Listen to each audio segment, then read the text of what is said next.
Hello and welcome. This is James Blanchard Cisneros at your service. Today I'll be reading the February 24th Daily Inspirational Message.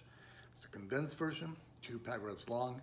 Then I'll send myself a little prayer and then make a couple comments to the message, and I trust it will assist both of us on our journeys. Okay, here we go. The title, Repeating Negative Patterns. Paragraph 1.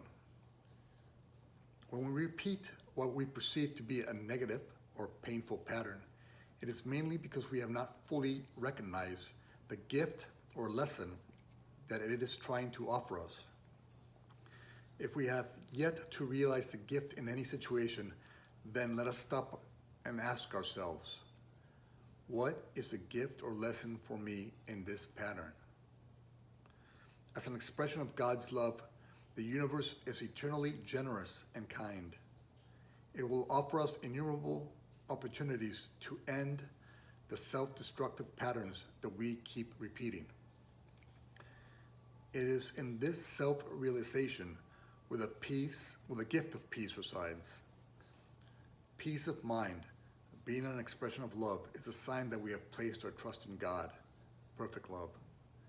When we fully trust God's and our divine self-plan for us, nothing that is happening out there in the world or to us can take away our peace.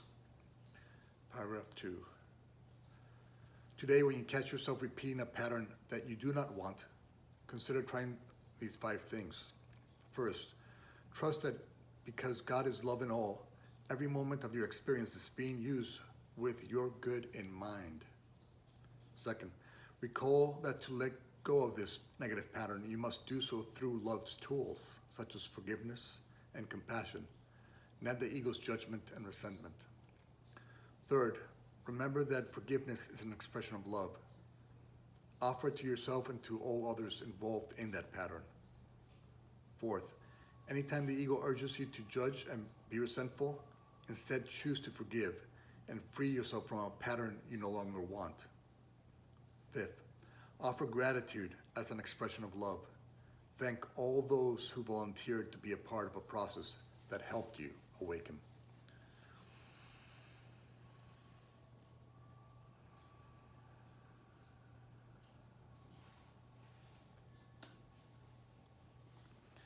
All right, repeating negative patterns. Negative in quotes, of course, because nothing is truly, in essence, negative. Because everything in essence is being used for our good to help us grow, heal, and awaken. So in reality, there's no such thing as negative.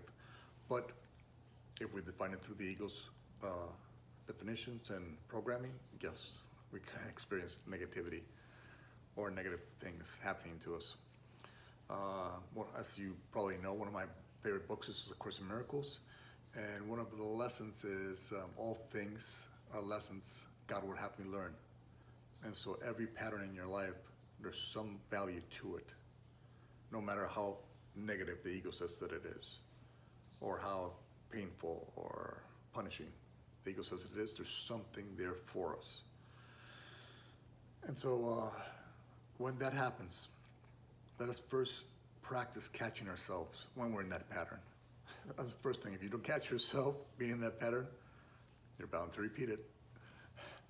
So when you catch yourself, don't punish yourself don't think of yourself as being less spiritual or not good enough or not wise enough or not whatever enough. Don't punish yourself. That's the ego's mindset. Instead, you caught yourself, good. You caught yourself repeating a pattern. Okay, pat yourself on the back. Okay, I've done this before. Let me see if I can try a different way. Let me find another or a more a nicer path to peace. To the state of peace. And so, okay, you catch yourself, remind yourself everything that's happening to me right now. It's a sacred co-design with the divine. And therefore, there must be something in this pattern that's going to help me heal, awaken, and grow. And so, if you understand that, what would be your response to your pattern? Gratitude. Gratitude, because this is here for you.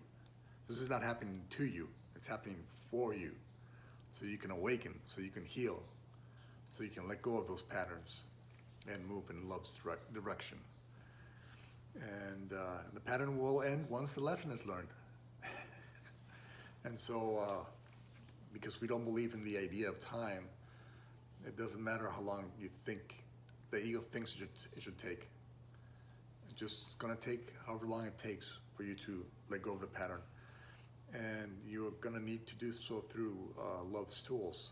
Because if you use the ego's tools of judgment, resentment, hatred, you'll just carry that with you. You'll never be able to release that pattern because you're carrying that as the backpack, all those judgments, all that anger, all that resentment. And so you just travel along into the present and into the future with a backpack. No.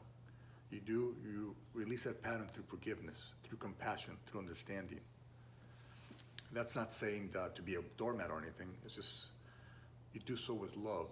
You put parameters around your relationships with love, with kindness, with peace, knowing that this is what you need, this is what you feel peace doing, and you're not going to accept anything else, but you're doing that through love.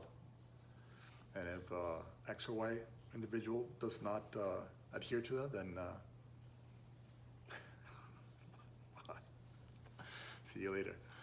And then because we release our patterns with love, we offer ourselves forgiveness for our misperceptions. And we offer our brothers and sisters forgiveness. And we appreciate them for volunteering. They were part of a process that helped us see that this pattern is something we no longer want. So if they're helping us see that we don't want this pattern anymore, wouldn't gratitude be the appropriate response to our brothers and sisters? So we go ahead and we offer them our gratitude. It doesn't have to be verbally, it could be mentally and spiritually in the heart. Say thank you. Thank you for being part of my growth, healing, and awakening process. Thank you. Thank you very much. And whenever the ego pops up, and it will always say, oh, no, I still feel resentful of this person. Don't dive into the resentment because you've played that game before. Instead, practice forgiving it. Whenever resentment pops up, practice forgiveness. Forgiveness is my reply to any of the ego's deception tools. Whenever the ego wants me stuck in the past, chained to the past, through my judgments, through my resentments, through my hatred, no, I break those chains. Anytime they pop up, they're simply there to help me trigger the understanding that I need to forgive and let it go with peace, with love, and compassion. And so we do so, we offer that gratitude, and we simply practice recalling that everything here in our experience is a divine co-design.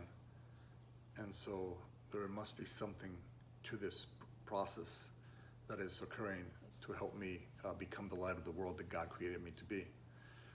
And whatever it is, that life experience that you have, those are just going to be tools that you're going to be able to use in the future to help others heal, to help others remember that they can release themselves from these negative patterns, that they don't have to carry these patterns into the present and future. And it's your life experience that they will listen to, because in your story they will hear their own. And when they hear their own story in you, and they see how you've overcome those patterns, they will listen, because they said, well, that person has been through what I went through, and so I will listen. And then when you help those individuals be able to break free from their past programming and their negative patterns, that's when you see why you experienced all those negative patterns in the first place. And when you see that sacred circle, you become grateful for even those past negative patterns and those individuals who were part of that past negative pattern, because it's helped you become a brighter light through your life experience, through your conscious ability to release those patterns through love and through forgiveness and compassion and understanding. And so let's do that today. Let us stop that punishment when the pattern appears. Pat yourself on the back for even realizing that it's there, and then begin to forgive, begin to offer love's expressions to those patterns so they can be released, they can dissolve into the nothingness from which they came, from the ego's mindset and programming.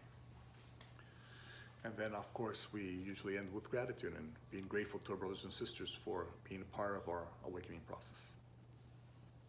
And I want to thank you for being part of my awakening process. Thank you for your time. I love you very much. If you can be so kind as to like, comment, or share, it would help with the listening process. It might help somebody begin to release those negative patterns they've been repeating. And again, if you made it this far, I love you very much. And God willing, we'll see each other tomorrow. Peace.